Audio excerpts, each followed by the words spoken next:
Now, Christopher is also up in the north. Let's see exactly what the situation is up north. Did these drivers hear this communication, or did they even receive this communication that they were supposed to embark on a nationwide strike starting this morning? Are they aware? Are they not aware? Let's find out exactly what's going on. Christopher, if you can hear me, please say hello. Hello, I can hear you. Fantastic. How are you doing this morning? I'm doing good. What's the picture in the northern region?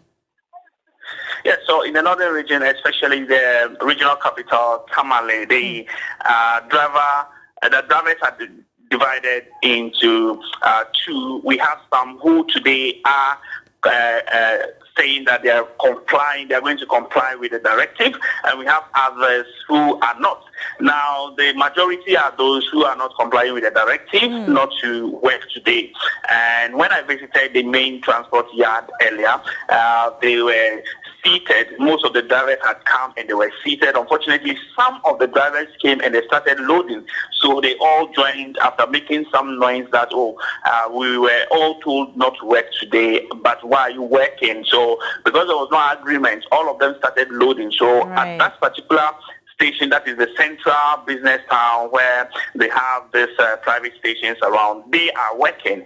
But just a while ago, the National Cargo Transport Union just called me to inform me that they are embarking on the strike. They are adhering to the directive and they are not working. In fact, they even want to do a press conference to call on all the other unions to also adhere to the directive to embark on the strike. So that is the situation here in Tamale. Some are working, others are saying that they will not work. That's quite interesting. I am worried because these cargoes haul goods from up north down south and vice versa. We would not be receiving yam, probably plantain and rice down south, or even anything that comes from the south to the north. What's going to happen? How long are they going to be on this strike? Did they tell you? Yes, exactly. For them, because they actually even wanted to start the strike before the national one, because according to them, when they load the yams and other food products from the north heading to the south and vice versa, they always incur some losses due to the fuel increment. So they earlier wanted to even embark on their own strike, and this has come as good news to them. So they are saying that, look, so far as government is not ready to listen to their cry, they are also not ready to transport the goods to and from the southern part of the country. So even though they know that the consumers will be at the receiving end, but they also do not have any option than to take that decision. So this directive from the national level has come to them as a good news. And right now, they are even holding a press conference to let the people know that they are serious about it and they are not going to take off their decision until some of their demands are met. Are they not worried the amount of money they will lose sitting at home, not hauling these goods into the south? Already they are losing, according to them. That they are losing because they are unable to increase the transport fares.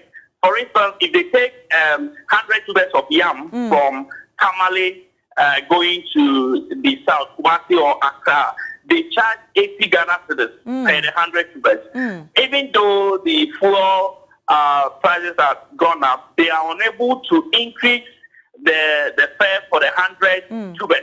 They still take the 80 Ghana cedis.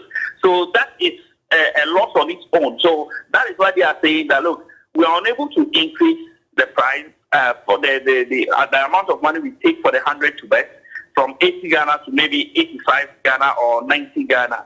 And we continue to transport these goods to the southern part of the country. And also we take some like plantain and other things from the south to the north. So let's embark on our strike. Let's call on government to do the needful. If not, we will continue to transport the goods. We will continue to make losses.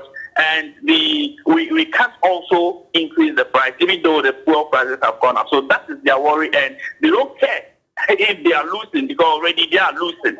They don't care if they embark on the strike for long, how much they will lose. What they are saying is that if the prices go down and they still maintain the 80 Ghana cedis, they are going to make some reasonable amount of money. But if the fuel prices are up and they cannot also increase the amount they charge per 100 tubers of yam to transport to the south, it means that they are making losses.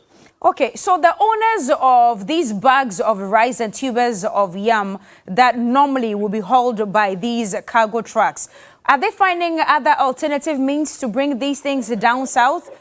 Because if they stay there, they are finding other alternative means, but it's expensive. In fact, when I went to the one of the transport yards today, I saw that bags of maize. I counted about 8 bags of maize lying down to be put in one of the bags. Okay. So it means that the person who is transporting these bags of maize will pay more because the charge from the transport yard will be different from the charge at the cargo yard. And because the cargo people are embarking on the strike, they are unable to move this food stuff to the south. So I can only imagine. I can only imagine. And the longer these tubers of yam and all that stays over there, they'll start to get rotting, and it means that what? Hunger would also strike in no time. And this year, you remember this year, farmers complained about delays in rainfall and also the delay in access to fertilizer. So it means that if the little they are able to harvest also gets rotten, it means we are going to face a very serious food security going forward. Wow, the ripple effect, I don't know. I just can't imagine how enormous it would be. But hopefully there should be a resolve by close of business today so that everybody can live peacefully in our country. Thank you so much, Christopher, this morning.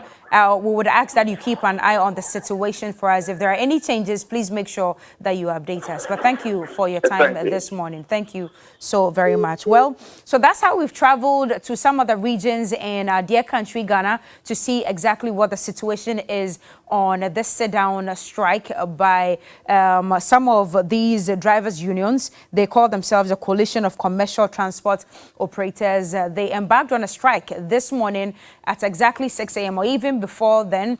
Most cars here in Accra, Medina, were not working. But when we traveled to the Western region, Sekondi, Takoradi, well, they said they hadn't received any directives, so they were fully operational. We went to Kumasi. Well, some drivers are working, others are not working. And Ibrahim spoke to one driver and he says that, listen, I've got a family to feed. If I do not work today, who is going to put food on the table for my family? So it's diverse opinions out there, and it looks like there has been a problem with communication from the authorities of this coalition about this very directive to their members. So there's divided if opinions out there, if I can put it out there. Let's also go to another correspondent in the Bono region. Good morning.